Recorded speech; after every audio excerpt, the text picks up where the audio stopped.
Okay, kia ora koutou. So if you don't know me, I'm Quentin. Me and Angela, my partner, we run a little business called Gisborne Herbal, so we make herbal medicine products, so that's a bit of a disclosure there. So this bill could affect me potentially as in terms of my job, but it also, there's concern there about the people who are our customers or clients. So yeah, it's a really, really big bill. It's really long. There's a huge amount in it. One of the first really, really concerning bits about the therapeutic products bill is it's trying to merge four different areas of legislation. So legislation about pharmaceuticals, legislation about natural health products like herbals or homeopathics, legislation about medical devices such as pacemakers, and legislation about nutritional supplements like vitamins or minerals or whatever. So that's a pretty enormous amount of legislation to stick in one bill. It's a really, really big bill, which kind of automatically makes it harder for people to digest and make sense of and agree or disagree with. Second thing that's really quite an issue with this bill is it's what I've heard it being described as an enabling bill, which basically means that it creates a person called, in this bill it's called a regulator, and that person, once the bill is passed, after the bill goes through Parliament and becomes law, then that person called the regulator, we don't know who it's going to be yet, they get to make what's called secondary legislation or rules or regulations. So at the moment, if you're writing a submission, you're kind of trying to guess what your concerns are. And when it gets to Parliament, those MPs don't actually really know what's in the legislation that they are voting to say yes to. So that to me is really, really concerning just in terms of democracy practice. It's not good lawmaking. It's not how laws should be made. Those MPs should know what they're voting on, and we should know what we're submitting on. But from reading it, looking at it, talking to people about it, it's pretty clear that some things that will probably come out of the bill is some kind of pretty much more of a regulatory or restrictive framework for the use of natural products in medicine. We don't know which natural ingredients are going to be considered to be allowed, not allowed, or maybe allowed with conditions, and we also do not know what kind of structure there'll be for being allowed to sell a product that contains certain ingredients. So there's a lot of speculation about which ingredients. There's been quite a lot of worry about things which really are foods rather than medicine. From my point of view as a manufacturer, I'm really aware, just from our experience of our food manufacturing registration, that there'll be a fee-paying structure where we will have to pay a fee to be registered as manufacturers.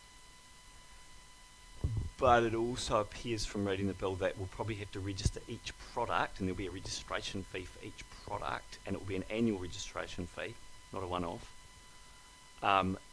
And we may well have to get each batch of each product tested to show what percentage of these ingredients that we don't know yet what they are contain. So there's all these unknowns, but basically in a nutshell, it's pretty easy to see that what it'll mean is that there'll be really, really big compliance costs. Really big compliance costs. And that will put the prices up.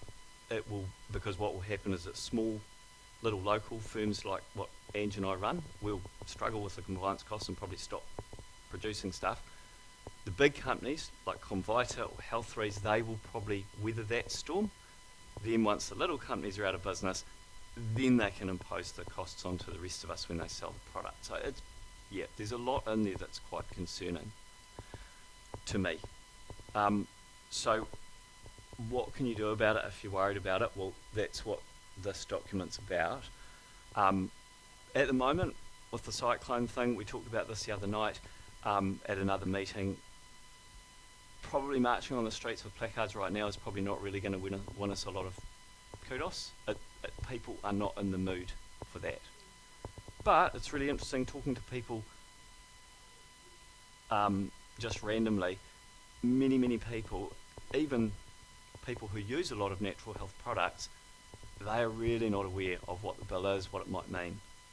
And I'm really concerned that the MPs who are going to vote to pass the bill when it gets back to Parliament after this process, the submissions process, they won't really know what's in the bill either.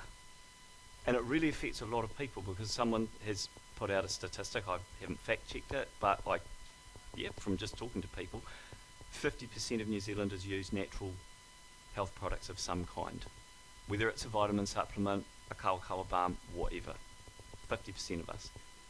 That's a lot of people. But when you talk to people at random, probably 1 in 10 people have heard of the bill, 1 in 20 people know a bit about it, 1 in 100 of them's written a submission about it. So yeah, a lot of people are a little bit daunted by the process of writing a submission. It is a bit different to writing to your MP or writing a letter to the editor, both of which you should do. You go to this place here. So this document is shareable. I've emailed the link to it to lots of people, and anybody who wants it, give me your email address and I'll mail it to you. It's just a Google Doc, it's not on a website. It's just my ideas, but a bit of a walkthrough of how to write a submission. So there's a link there. You get to this place there. That's what it should look like. New Zealand Parliament, Therapeutic Products Bill, making a submission. So you get to that page, it'll ask you for your own details, your name, your contacts, all the rest of it. Only your name gets published on the submission, not your contact details. Only your name. You can make a submission on your own behalf, but you can also make a submission on behalf of a group that you are allowed to represent. So you can make 2 submissions. So there's a few windows that you work your way through. Do you want to just scroll it down a bit, Brent?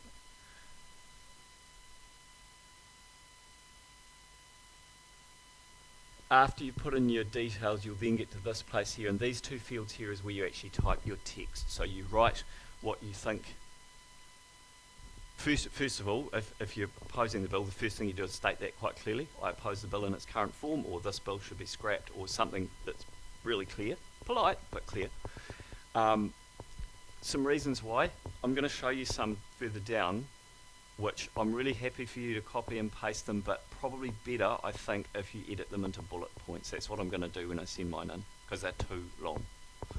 And then after you've done that, the bottom bit is we wish to make the following recommendation. That's where you need to restate what you probably put at the very beginning, which is, I oppose the bill in its current form, or this bill should be replaced by whatever. So there's also some links in this document to Soil and Health Association, that's the Organic Association of New Zealand. Health Post, which is a company where some of you probably buy vitamin D from them. It's like a mail order company. It's not a very big one, but it's a really, they've done a really good submission about it. Natural Health Alliance, that's a group that are really just kind of like a watchdog group on legislation around natural health. And then there's New Zealand Doctors Speaking Out with Science. They've got a fair bit too. Did you want to? Has Voices for Freedom got an online resource as well? Okay, so on the Voices for Freedom site as well. And basically all of those sites, you can look at their submissions, which for those bigger organisations, the submission will have been written by someone who's a professional writer, and the submission will be pretty easy to read, concise, clear, unemotive, which is really important. And their submission just sticks to the discussion of the bill itself. It doesn't go into any wider kind of stuff that we might be thinking about the world or the government or anything like that. It's really just, what about this bill? Because what happens with the submissions is that a group of 10 MPs called a select committee, the bill's had its first reading in Parliament, now it's at the select committee stage. They have to read and digest all the submissions that you, me, everybody around the country has sent in, and they may make amendments or changes to the bill according to those recommendations. Some bills end up getting scrapped because there's like 100,000 submissions against the bill and 1 submission supporting it. That probably won't happen with this because there are quite a few people who are in cautious support of the bill. Because in general, you know, the general aims of the bill kind of look kind of good. It's like, yeah, we all want quality health products. We don't want to buy something from someone that made it in a really crappy kitchen or didn't measure their ingredients or whatever. You know, just like when you buy a box of Panadol, you know that every one of those tablets has got that much paracetamol in it. It's closely controlled. Even if, you know, whether or not you think paracetamol is good for you. Yeah. So, do you want to scroll down a bit again? So, all this text here, so if I've sent you a copy of this, when the text colour changes, this black bit here, this is basically my thoughts that are going into my submission. And like I said, it's way too wordy. I really want to try and get it down into bullet points. So that first paragraph really is where I've got a bit of a problem with the size of the bill and the fact that it's trying to regulate 4 different areas with just one person. And, you know, the concern there is, yeah, and it will be someone who worked for MedSafe or something before. We know that it's not going to be a homeopath from Motueka, you know. It will be someone who has been, it will be someone who's been fairly high up in orthodox pharmaceuticals, basically. So they won't know much about homeopathy. They won't know much about supplements. They probably won't know much about how a pacemaker works, or any other medical device. And, you know, that thing about medical devices, that's another whole thing. You know, we don't yet know what a medical device exactly is going to be. Again, and that's the other problem, is that we are making submissions that are based on a bit of guesswork because we don't know what the secondary legislation that the regulator creates is going to be. And no one's going to know that until the regulator's appointed, after the bill is passed, and then the regulator will take time to make rules about, you know, here's a list of plants that you're not allowed to use, or you can use them but you've got to pay a fee to register your product, and now we're going to tell you what the fee is. So, yeah. Do you want to scroll up a bit more? I've got a couple of paragraphs about how natural health practitioners and manufacturers are contributing to people's health. They are a really useful part of our health system. Don't get me wrong, I think the hospital is a really important part of the health system too, you know. And that's the beauty of it, you know, we've got both things. So I really think it's important that we keep all those options open. This paragraph is about my concern about compliance costs for businesses, which will basically mean more expensive products for consumers. So natural health products will likely become something that only rich people can afford. That's really wrong to me. That's not okay. Everybody should have access to stuff. And it will probably mean that small businesses will struggle. And most towns in New Zealand have someone or a couple of someones like me. And there's a couple of people in Gisborne doing similar to what Angela and I do. And I think we and they are providing really, really good service to the people that we serve. And I think it would be a shame if all over New Zealand little businesses went out or went under. You want to scroll up again? How's the time? Oh, that's good. Yeah, this paragraph is about that. Just repeating that justification for not having pharmaceuticals and natural products being legislated by the same legislation, because they're really different things. And to expect one person to be able to pass quality judgment on the safety or efficacy of a natural health product when actually they've been trained in pharmacology, it's, you know, it's not necessarily their fault, it's just that they wouldn't know, you know. It's like asking a mechanic to re-roof your house. He or she might do a good job of it, but if they haven't done a lot of roofing, well, you know, they're probably better off just fixing your car. Keep going up. Maybe. I've got a couple of paragraphs here where I was just thinking to myself about cultural appropriateness and the need for people to have access to their traditional medicines. So at the moment, the only party in Parliament who has raised any objections and said that they don't intend to support the bill is Te Pāti Māori, okay? But they've only got 2 MPs out of lots. And maybe in response to that, or maybe just generally, the government have indicated that there's going to be a kind of working group around rongoa Māori to see if there can be maybe some exemptions made, maybe some allowances made. I don't really think that's productive for a couple of reasons. I hate to say it, but I think it will make racist people freak out and go, oh, special treatment for Maoris again, you know, and that's a really divisive thing to do. It's not helpful. All of us can benefit from rongoa Māori, but then all of us can also benefit from things that come from South America or China or whatever, you know. Health is health. Some of the things that Ange and I are using, some of the herbs that we're using, they're not native to New Zealand and they're not native to Europe where our ancestors came from. They're things that people have found. But that's good because people are learning to use things from all over the place. But the other thing about the rongoa Māori thing is there's a bit of talk about how, this is going to be really, really good for businesses who want to export rongoa Māori products. Well, that sounds great, but it's aimed at the big companies, the big businesses, not the kind of mom and pop herbalists or naturopaths or homeopaths that might be serving people in your town. Yeah. And yeah, disclaimer again, I am one of those people. I really just think that all people should have access to their traditional medicines. And yes, it's true that the bill doesn't intend to take away your ability to make, say, a kawa balm in your kitchen for your family, give it away to your friends, but anything to do with something that's going to be made at a higher scale and sold as a product, that's what it will regulate. And I think there is some sense in having some controls there, because I think you need to know that things are quality, but I just don't see that a bill that's also regulating pharmaceuticals is the right place to regulate that sort of thing. Is there much more down the bottom there? Yeah, so this last bit here is my recommendation. So that's that second box in the submissions where you write a recommendation as to, and I think I'll probably just get rid of all of that after that full stop. I really only need to say that the bill in its current form be scrapped. That's what I would like to see. I don't think it should be completely unregulated. I think there are some cowboys. I think there are some people out there who do make lower quality products, sure. But I think it would be better if the natural health products industry had more input into that, and I think with this bill they won't have any.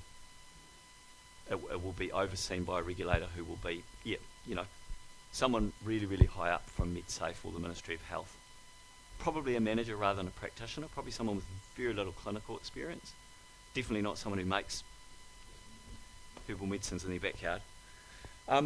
Okay, so those are just ideas for putting into a submission, and I'm really, really happy for people to take them and tweak them and copy them and do whatever they want with them.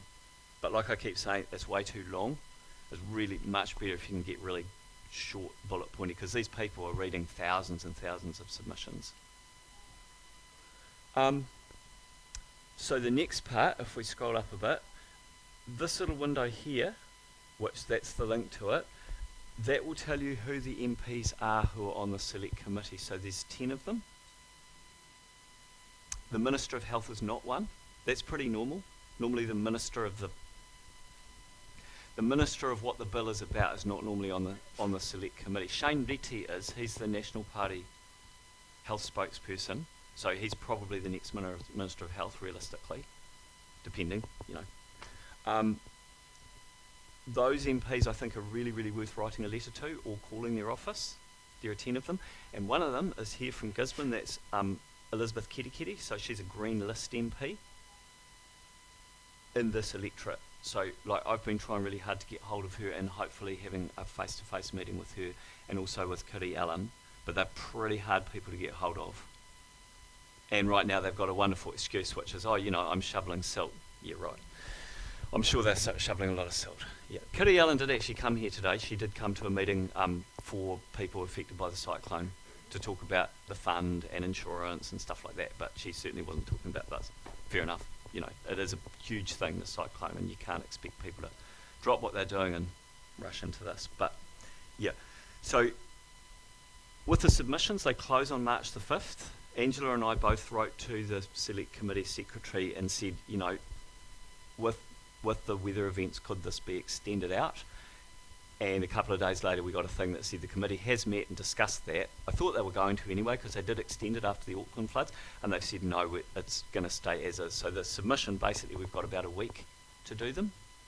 But it really only takes, especially if you're not trying to compose it all, it really only takes about 10 or 15 minutes doing it online. It's not really long.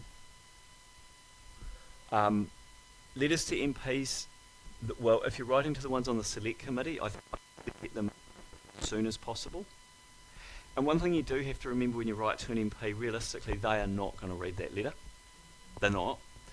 A bot or maybe a physical human secretary is going to look and basically take either an algorithmic snapshot or a human snapshot and think, right, here's someone who is opposed to the Therapeutic Products Bill. And they'll probably make a note of it and say, gosh, Minister, we had 100 letters in today with people that are really concerned about it. At the moment, what the ministry are putting on the MedSafe website is there's been a lot of concern about the Therapeutic Products Bill, and a lot of it's because of misinformation on social media. They've seen this video from Guy Hatchard, and he's trying to make everybody freak out that turmeric's not going to be for sale anymore, and yada, yada, yada.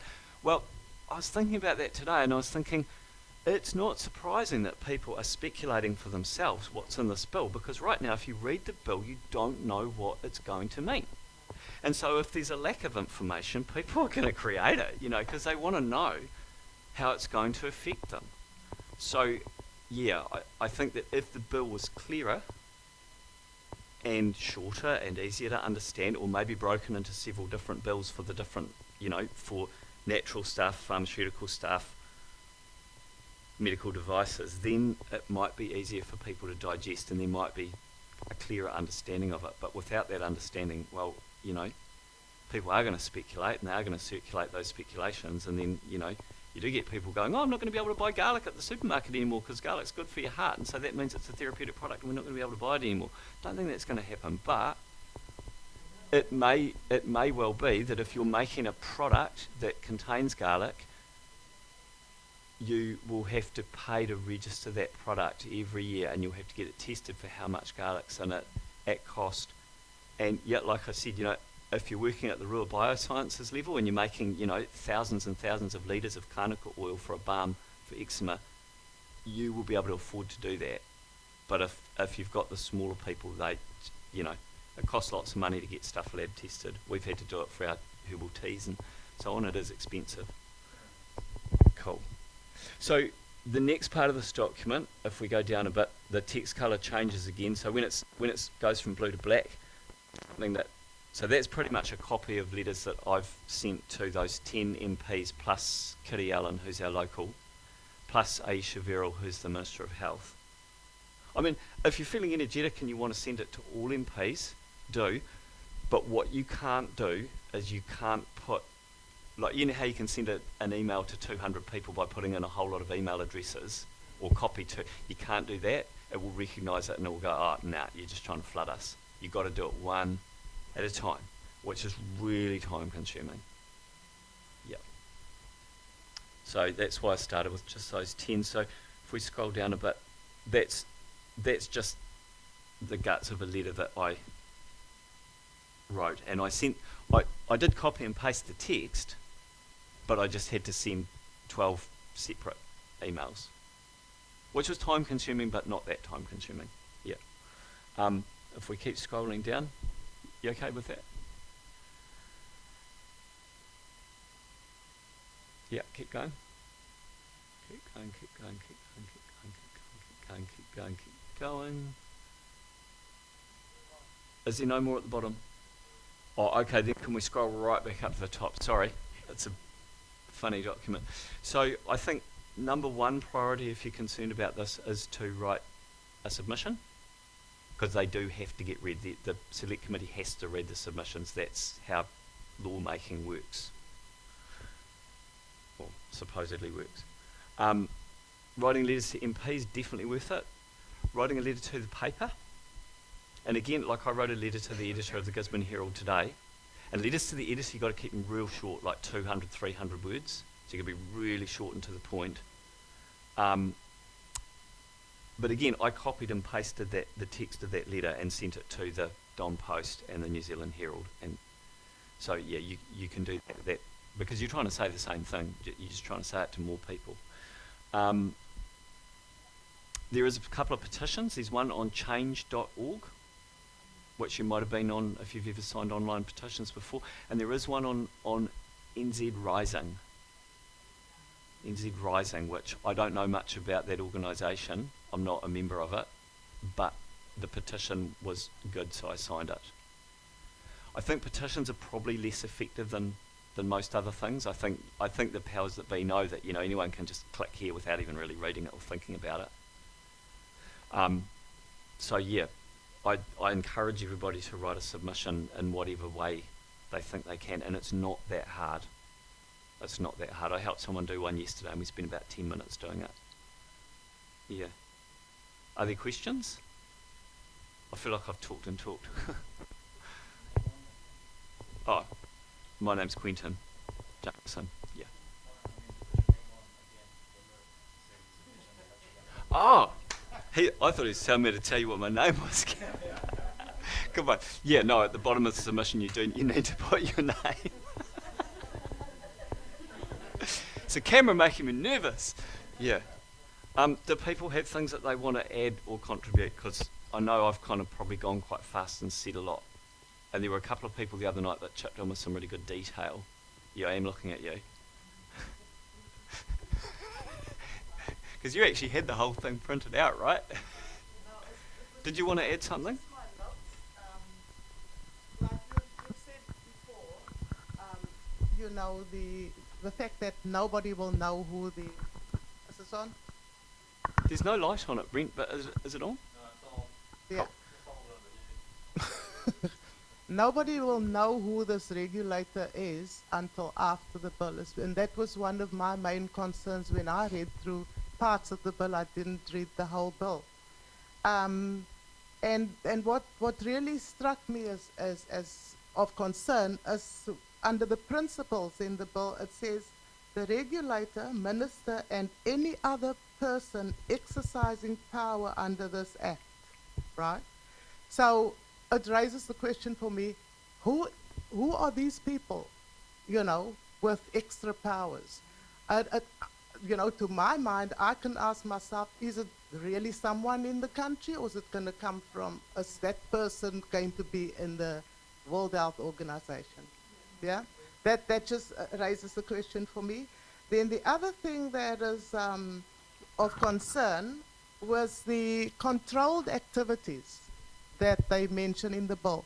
And they are things like manufacturing, wholesale, and non-wholesale supply, exporting, prescribing and dispensing medicines, administering medicines, using medical devices, conducting clinical trials, carrying on a pharmacy business.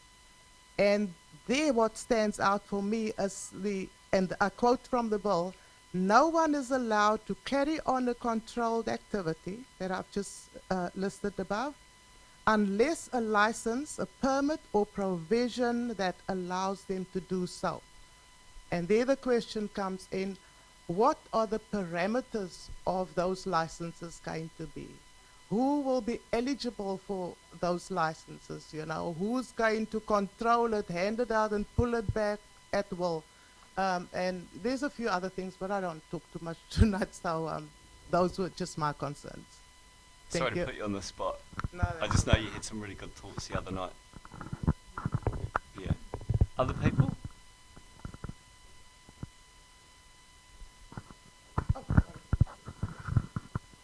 Kia ora tātou. Ngā manaakitanga o te runga rawa kia tātou katoa. I want to talk from the perspective of te tiriti. Now, I think, I'm not sure, but I think this bill will breach Y 262, which is a bill that argued about intellectual property rights, one. Secondly, from the perspective of te tiriti and not the treaty, Article 2 in te tiriti talks about tino rangatiratanga, which is basically control over all your taonga. Now, taonga isn't just physical properties, it is also rongoa. So the notion of controlling rongoa from a commercial perspective is limiting our propensity and our ability to fulfill that tino rangatiratanga. That's Article 2. Article 4 talks about ka tiekina ngā ritenga Māori e te kawana. Māori ritenga are protected by the Crown. This will basically remove that protection and say that from now on, everything, one, has to be commodified, but two, it will also be patented and then sold. So, I've only just heard about this tonight, just listening to it. I think that everything about it is the breach of te tiriti. I don't care about the treaty because it's illegal and defunct. And the principles of the treaty, just, they're a smokescreen. So that may help people who have a connection to treaty workshops, whānau, iwi hapu, etc. Kia ora. There were people at, there was a, I said I'd get the link to it, didn't I? I'll try and find it and put it on here. There was a hui at Waitangi, like on the day after Waitangi Day, with a huge number of rongoa practitioners and non-rongoa practitioners, just people who were extremely concerned about that. And that may be, I think, why the government's put in what, I don't know where they get these words from. They've created something called a rongoa work stream, whatever that means, work stream. I don't know, around here people are a bit nervous of streams at the moment because they tend to burst their banks, but yeah, but it seems to me that what that work stream is aimed at doing is, there's a really good word you use, commodifying something like rongoa, and that, yeah, I find that really concerning too, because I think part of how rongoa works is that it's not a commodified thing. You know, it may be that someone goes to a rongoa practitioner and actually does hand over some cash, but it may not be. It may be that they work for koha or they work for just for aroha. And yeah, I think commodification of anything is kind of, it's where you start, you know that in the end the net result of that is going to be that a big corporation is going to own it and they're going to control it and they're going to profit from it, and if you want to use it you've got to pay lots and lots of money. And yeah, that's, I feel pretty strongly about that too. Yeah, thank you. Do you want the mic? Yes, you do. Peter's right. It's partially protected by the Treaty of Waitangi. The funny thing about this whole bill is anything indigenous to Māori cannot be used or utilised by anybody non-Māori. Now, when it comes to rongoa, you know, and Pete's talking about all this, you know, they're going to try and work their way around this because Māori can't patent it themselves. We can't even patent a Māori word, let alone our own practices. So they're going to work their way around this, so it does become a commodity on behalf of those people that are not indigenous. And that's the concerning thing. So we do have the treaty there to help us in a way, but this is more segregation again, because people that don't understand the treaty are going to look at us and go, well, okay, it's more favouritism. Yeah, I know. Hey, and that's my concern. It really does fuel that thing where people are getting into this us and them thing. So keep going.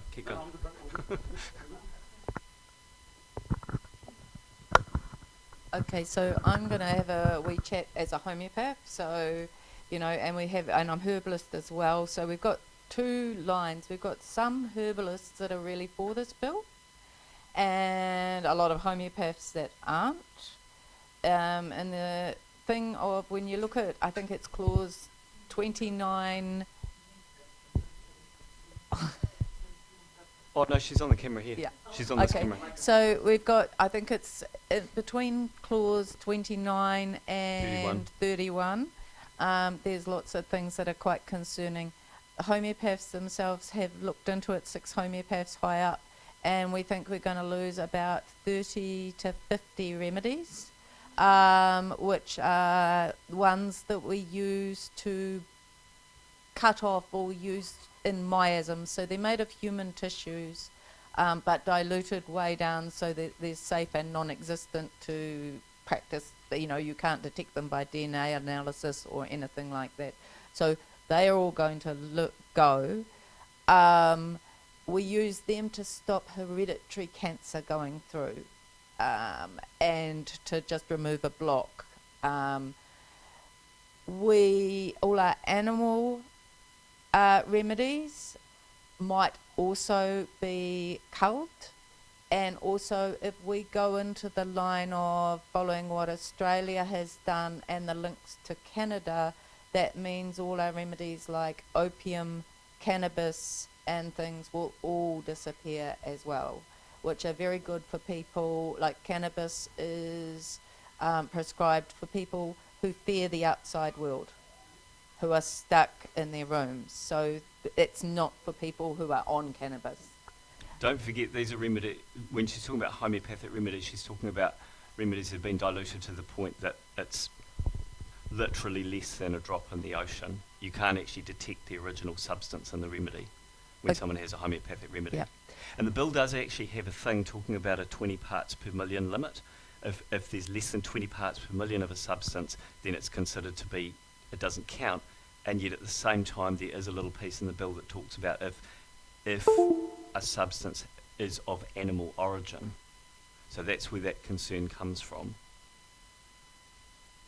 It's not very clear about whether those remedies would still be available, but yeah, in other countries they have been put on the list of you can't use that because we think it's dangerous. But there's a really big difference between a homeopathic dose of something like opium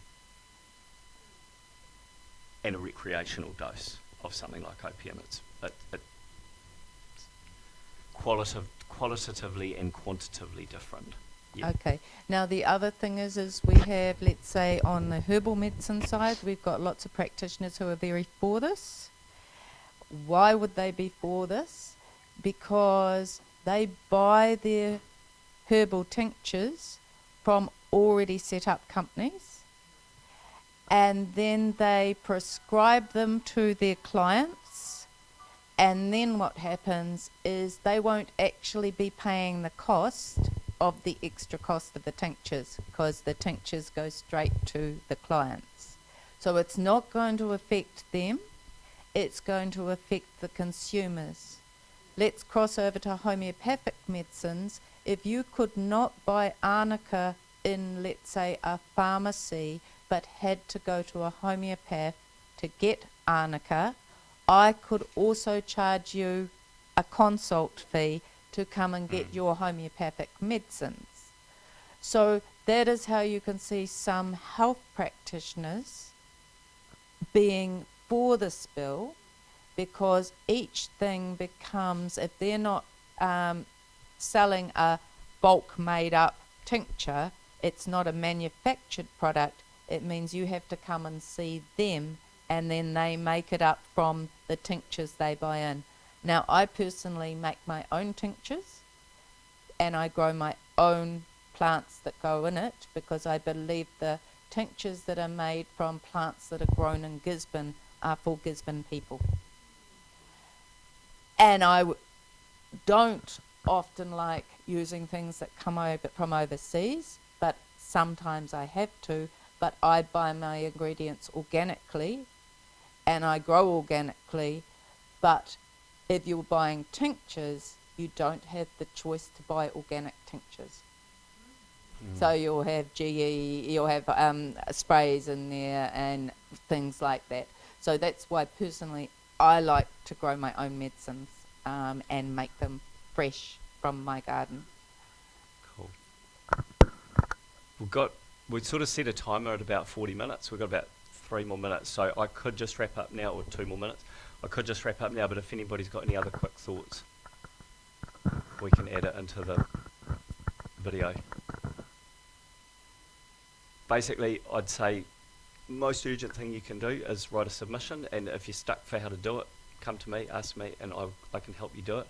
And then writing to MPs, writing letters to the paper, and I think also don't forget about social media, putting a post on social media about it.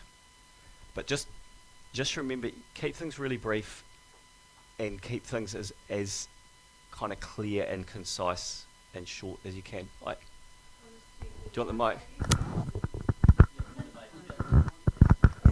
Yeah, you do.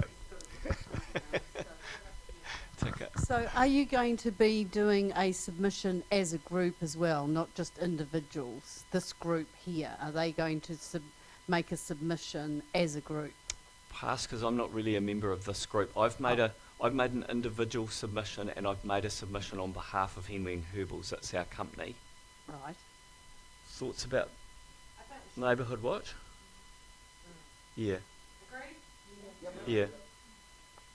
I mean, it kind of increases the number of submissions that can be made. And I don't think it's just a way of stacking the numbers to look in our favour. I think it's like, if you've got a group of individuals who are concerned, that's a whole lot of people. But if they're concerned enough that they've formed a group to discuss these issues, then they're double concerned, aren't they? They're not just sitting at home watching the TV going, oh, bloody government, you know. They're actually talking together and bouncing ideas off each other. I think what's Yeah. interesting is at spinning the other day, so I went to weaving, and there was 4 of us there. Of the 4, only one of us, apart from me, knew about this whole bill. So if you meet anyone in the supermarket, if you're chatting to your friends, it's very important just to say, do you know about it? Because one lady who was there at weaving, she had not heard about it, but she never uses the doctor at all. She's always treated herself and her family. And she said, but I buy my vitamins and I keep my family healthy that way. But she had no idea about it. But she used to work for the council until a year ago here, or 2 years ago. And she said, my goodness, why don't they tell everybody about this? And Quentin answered that. Yeah, I mean, lawmaking is a bit obscure for most people. Like when I was on the one step back from this, where I was just in the Parliament website, which leads you to places where you can make submissions on lots of bills, I was just flicking around for about 5 minutes. And, 6 months ago there was a bill passed that was an amendment to an act that was about state investor dispute resolution, which is like where a company tries to sue a government for making a law that eats into that company's profits, right? Well, I mean, did you guys ever hear about that bill? I didn't. Yeah, because, we elect a government and we kind of trust that they are going to make laws on our behalf, and, they've got the numbers to do that because of how people voted. So most people don't really get that involved in the little minute bits of how laws are made. And but anyway, the submission process, I've learned quite a bit about it, because I think it might be the first time I made a submission on a bill, and it is your democratic right to have involvement at that level. And when you make a submission, it does have to get read and digested and added to the pile of submissions in favour of the bill, submissions opposing the bill. Just another one. My daughter sent me the link to the submissions today, and so I submitted mine, which was one sentence thing saying no. But social media, that's the quickest way to let all family and friends know. And if you've got 50 people on your messenger list, then that's 50 more people that do know. That's not just the person in the supermarket. Absolutely. It's using your social media is a really valuable way of adding that link out and letting them know that it's you. Because a lot of people won't open their links because of hackers, but anyway. Yeah, exactly. Any of that. There was one bit in the bill that I just read today when we were looking at the link, and it was about buying health products from overseas, and they're going to be tightening up. It was just in the fine print. They're going to be tightening up with customs looking into vitamins ordered from overseas. Is that as part in this bill? It's in this bill, and it was under the natural health care part that I was poking around in today. So if you've ordered, let's say, because I quite often order my vitamins from, let's say, America, I order high potency vitamin D. In New Zealand, you're allowed 1,000 IU a day. Sometimes I order 5,000 IU. And it is said that customs then can fine you. So they're going to be cracking down on overseas bought things as well. But again, setting up a system like that, and the potential for a really, really big bureaucratic regulatory framework around manufacturing and selling natural health products, it's going to be really cumbersome for the government to enforce it. And it's going to be a really, really impossible thing to police and administer, and something like that is too, And then you'll have a whole lot of people, like with the cannabis law, really, you'll have a whole lot of people that are doing it, but you know, under the radar, and that's not ideal. Anyway, we've run out of time, so we're going to pack it up. So thanks for listening, and anybody who's watching. Yeah. Thanks, Quentin. Appreciate it. And I believe you will make that link available. Yep. For info to Yep. anyone.